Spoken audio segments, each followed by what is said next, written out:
कार्तिक महीने में हुई बेमौसम बारिश से अनेक किसानों की कमर टूट गई। छत्तीसगढ़ के धमतरी जिले में अन्नदाताओं की तैयार फसल पानी में डूब गई।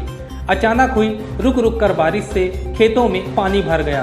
अधिकारियों के अनुसार बारिश से खड़ी फसल को ज़्यादा नुकसान नहीं होगा, लेकिन जिन किसानों ने फसल कटाई कर खेत में ही रखा था उनके धान की क्वालिटी खराब होना तय है। ऐसे में इन किसानों को समर्थन मूल्य मिल पाना मुश्किल लग रहा है। फिलहाल किसानों की मेहनत खेतों में ही पानी पानी हो गई है। किसान नरेश साहू गैनलाल साहू ने बताया कि इस बारिश ने किसानों की कमर तोड़कर रख दी। अन्न बेचने के पहले ही पानी में भीग गया। अब तो कटाई के बाद रखे धान की बालियों से अंकुरण होने लगा है। का करबो जी, पूरा धान बर्बाद हो गए है। 1 नवंबर से ले रही इतना हमला हे करे नहीं लागे रहती।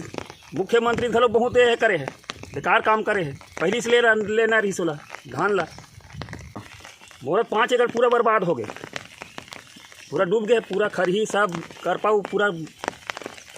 अब वो का कारण अपने बताए का कारण से नहीं लेते थे भाई, का किसान डूबे बर हरे कि का बर हरे कौन जानी। बहुत बड़ी समस्या है किसान के लिए। किसान तो पूरी तरह से फसल बर्बाद हो गया, किसान तो पूरी तरह से डूब गए हैं। और राज्य सरकार को चाहिए था कि 1 नवंबर से धान की खरीदी अगर करती तो ये स्थिति नहीं आती। आज तो ये पोजीशन है कि खेत खलिहान में जितने भी धान कटाई हो 80% धान कटाई हो गया है और पूरा डूब गए हैं। खरही पूरा करपा भी डूब गया है, अंकुरित होने लग रहा है धान।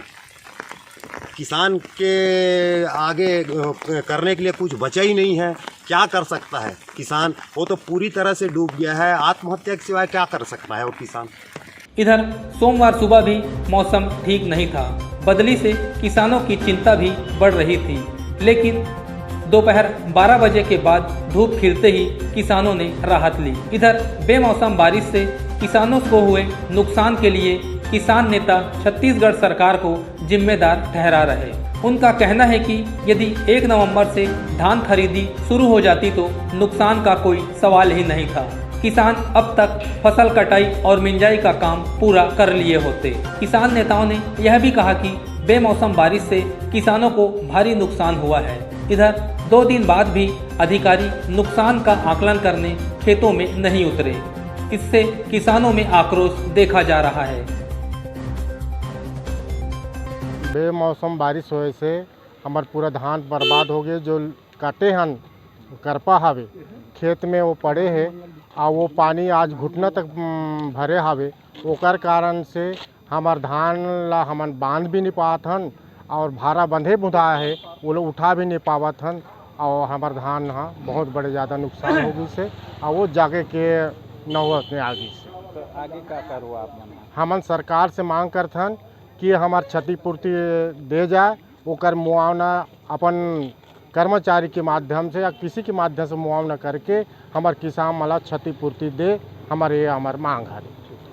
किसानों को जो नुकसान हुआ है, जो क्षति हुआ है, उसकी भरपाई करना बहुत मुश्किल है। आप जाके देखिए पानी में डूबा हुआ है करपा और किसान बहुत परेशान है। जरई आने अंकुर आ रहा है और माड़ी भर पानी भरे हुए है खेत में, लेकिन सरकारी तंत्र ला होश ही नहीं है। ना कोई जगह मुआयना करेला जात है, ना कोई जगह कुछ करेला जावत है। एकर लिए हम सरकार से मांग करथन कि सरकार के धान खरीदी के लापरवाही के कारण ये जो क्षति हुआ है वो किसानों को आज भुगतना पड़ रहा है। अगर सरकार ये पहले से अगर घोषणा कर देता खरीदने का 1 नवंबर से तो ये क्षति नहीं होती। किसान सीधा ही थ्रेसर में ही डलवा के मिंजवा के वो सोसाइटी तक ले जाती। कृषि विभाग का कहना है कि ज़्यादा नुकसान नहीं हो क्योंकि बारिश इतनी नहीं हुई। अरे किसान वो है कि हम हैं, उनको क्या मालूम। अरे इन लोगों तो पैर चिखला ना हो जाए, पैर में कोई कांटा ना गड़ जाए, इसलिए नहीं जा रहे हैं। ये लोग क्या है, ये सब किसान के बेटा हैं और जिस दिन कुर्सी पे बैठ जाते हैं ना ये सब भूल जाते हैं।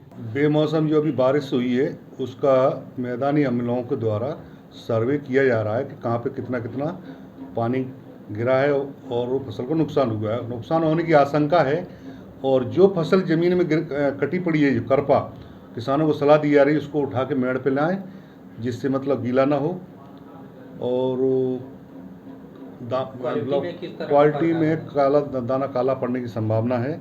और जो खड़ा हुआ है धान, उसमें इतना नुकसान प्राय नहीं होगा।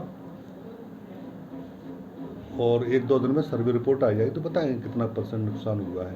और जो बहारा ज़मीन है जिसमें खड़ी है फसल, उसको किसानों को सलाह दी जा रही है कि नाली मेड़ तोड़ कर ना नाली के द्वारा उस पानी को निकाल खेत को सूखा कर दिया जाए, जिससे फसल को बचाया जा सके।